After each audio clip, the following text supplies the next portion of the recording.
Today's Coaching Coordinator podcast is from a segment of the Louisiana Football Coaches Association Clinic, in which LSU defensive coordinator Durante Jones shared his philosophy and then went into an incredible clinic on turnover circuits. Coach went from his philosophy, of which forcing turnovers is a big part, right into how they reverse engineer ball security to determine exactly how they're going to go about getting the ball out and then creating the drills that go along with it. He's going to share a couple of the circuits, just running through the drills that they use, but the entire clinic with game film, practice film can be found on CoachTube. The link to this one will be in the show notes. This one is part of a bundle that you can get right now on the turnover circuit, bundled with Heidelberg University defensive coordinator Brandon Jacobson's course on creating circuits for tackling and turnovers. Great savings on this one, only $15 for both courses, which is 67% off. Again, get that in the show notes. So let's get into it. Here's Coach Durante Jones, LSU defensive coordinator. With ball disruption, before we can attack the ball carrier, we have to understand how they're being taught to hold the ball. All right. And so we want to introduce the 6 points of contact for ball security. All right. So the point one, all right, that is the weakest point of contact. And as you look at the diagram right there, point one is the finger, right? It's the front tip of the ball. That's where a lot of balls come out because of poor finger or palm positioning. All right. So again, point one is definitely the front tip of the ball. That's what we want to focus on. All right. Point two then goes into the bicep. All right. This is the most critical point of contact. All right. The bicep is where fumbles can occur when that ball is not pressed tightly against the bicep. And so we talk about point one being the front tip of the ball. Point two is the bicep. All right. Point three becomes the chest, hence the high and tight, where we've all heard that terminology before, high and tight. All right. And so if I understand from a defensive perspective how the offense is being told and taught how to carry the ball, I know how to attack it by knowing these points. And so if I know that point one is the front tip and point two is the bicep, point three is the chest, now I'm looking for some type of inconsistency in those areas. All right. And then point four being the forearm. All right. And so when you talk about 0.5 to 6, the only true way that you can kind of minimize as a ball carrier, can minimize turning the ball over, he has to have 0.5 and 6. All right. And that's really when you put two hands on the ball. All right. If you don't have two hands on the ball, there's a 33% chance that there will be a fumble even before we have contact there. All right. Just because he can't secure it with two hands. And so we talk about this with our guys in terms of understanding what point that you're going to attack to the ball carrier. All right. And then also we do a great job at practice statting this, right? You got to take stats to this. You got to track it in practice. And we want to emphasize strip attempts at practice. Just get a punch on the ball, trying to get a hand on it, trying to rip it out, trying to pry it out. We want contact on the ball at practice. That all creates a mindset for turnovers. And so to help our guys develop that mindset when it comes to turnovers, we're tracking tackling, right? We're going to put stats to paper for strip attempts. We're going to put it to paper even for rip attempts, all right? Everything, scoop and scores, loose change, that ball on the ground, incomplete pass, I'm running to the ball, I'm scooping and scoring. Everything has to become about the ball to develop that mindset.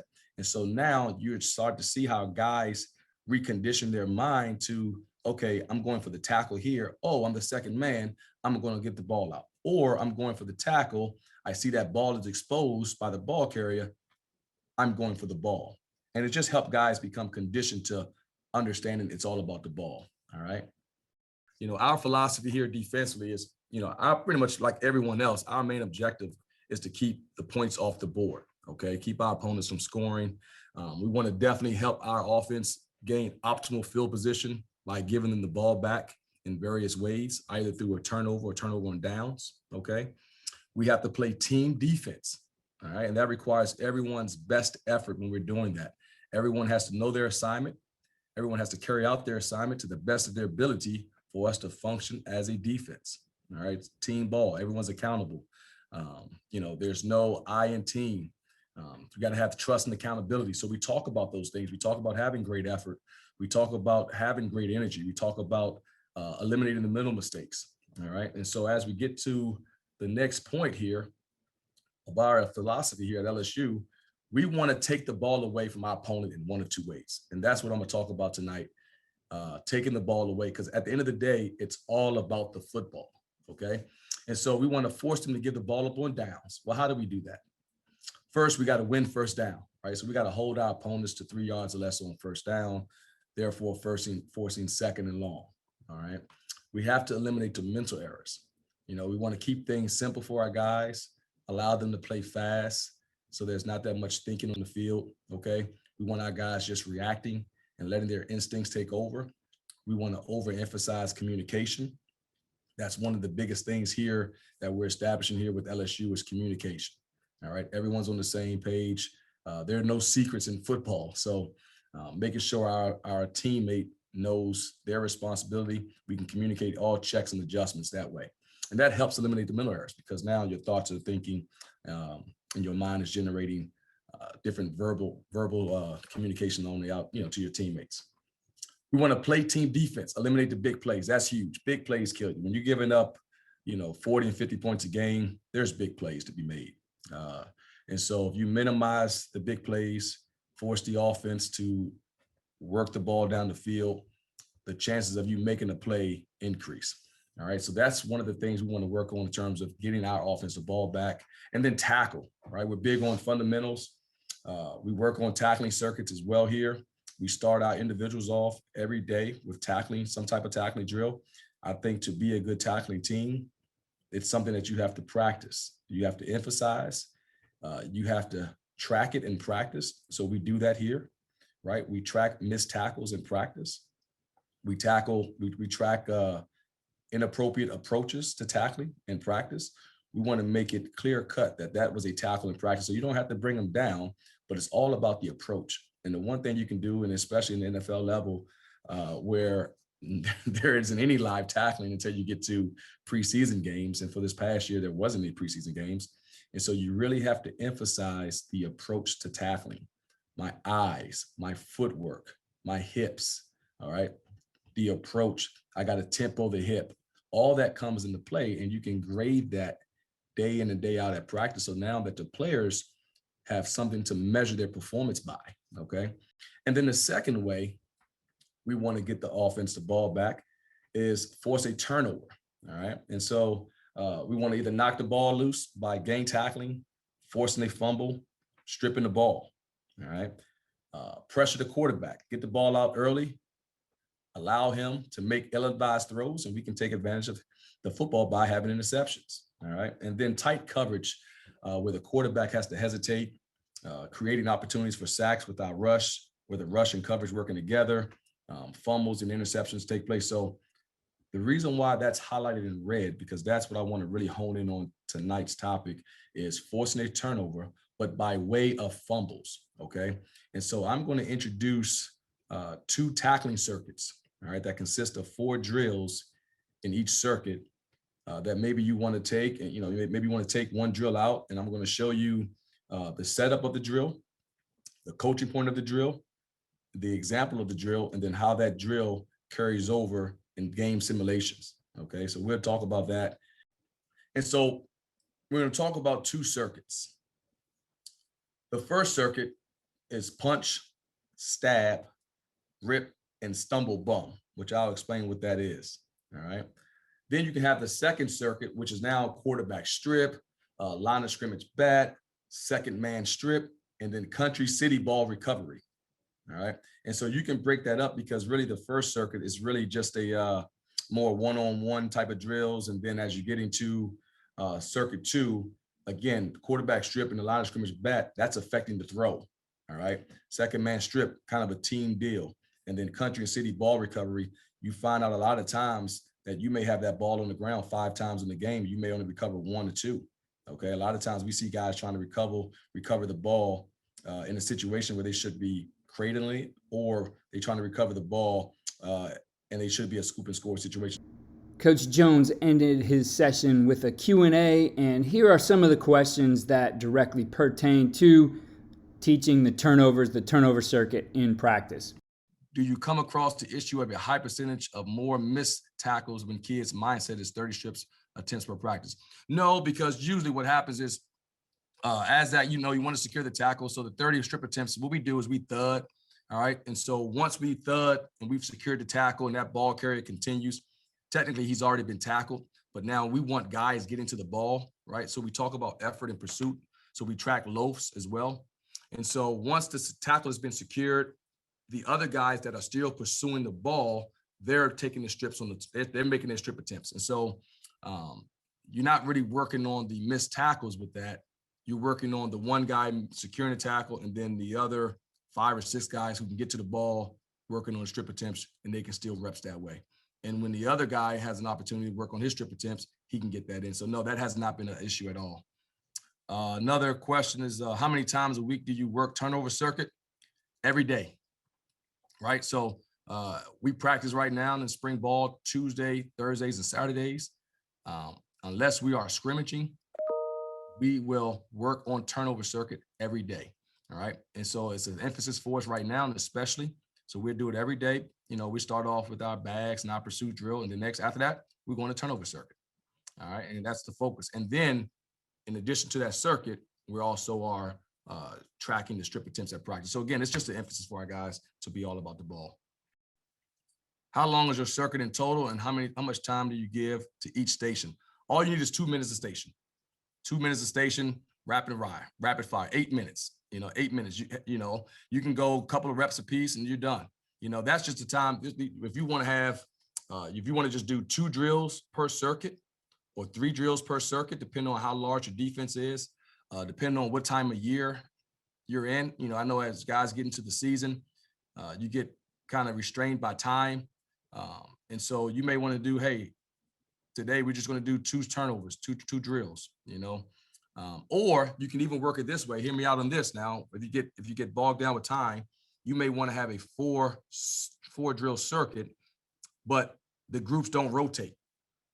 And so that way, if you're doing it 3 days a week or 2 days a week, you can rotate it. So, the D line may get the punch drill, linebackers may get the stab drill, DBs may get the rip drill, right? And whoever, if that's all you have, how you want to break it up, maybe corners and safeties can work on, you can split those drills up. And then the next day, you just rotate it, right? The next day, now the DBs who were getting the stab, now they're getting the punch drill or they're getting the rip drill.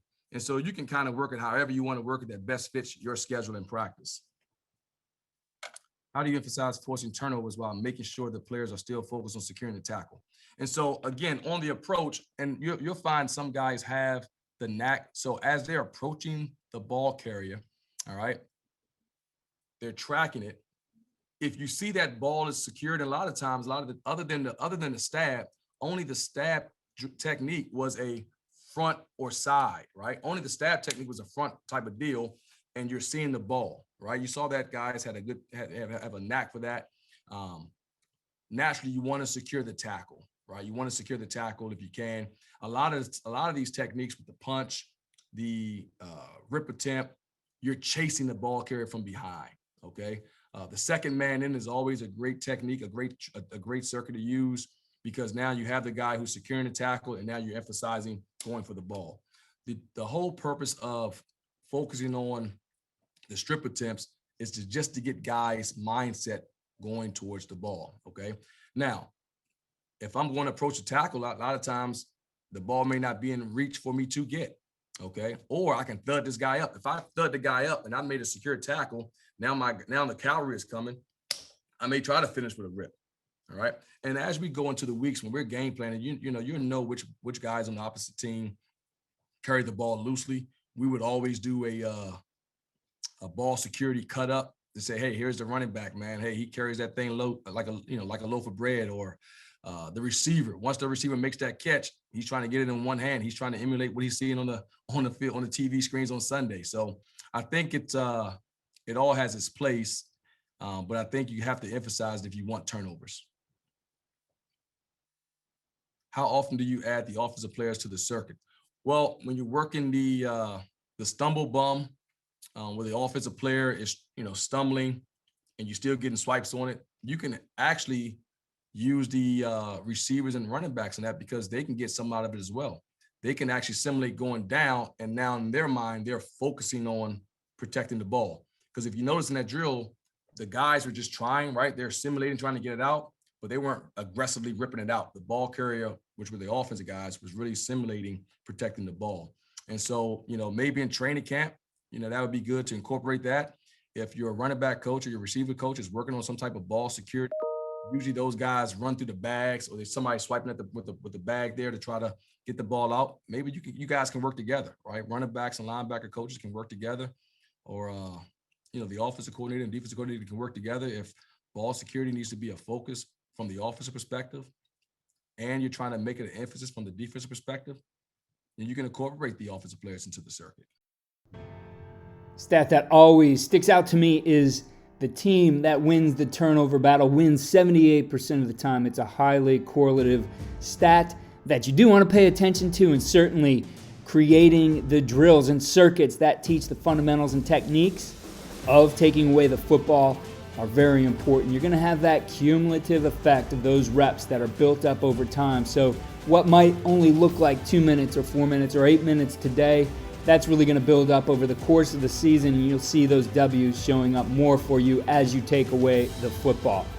Coach's entire talk, which does give the practice drills along with showing the application on game film with Coach Brandon Jacobson's talk on circuit tackles, is available right now as a combo for $15. Actually cheaper than just buying Coach Jones's on his own. That link is in the show notes. I think there's a ton there for you to create your own circuits this fall, be able to go through some different circuits with your players to keep it fresh. Keeping their interest is always important. You don't want anything to become mundane, yet it is so important to work these skills on the defensive side of the ball. Check the link in show notes to get to that. Follow me on Twitter at Coach K. Grabowski, and follow all we're doing at coachandcoordinator.com.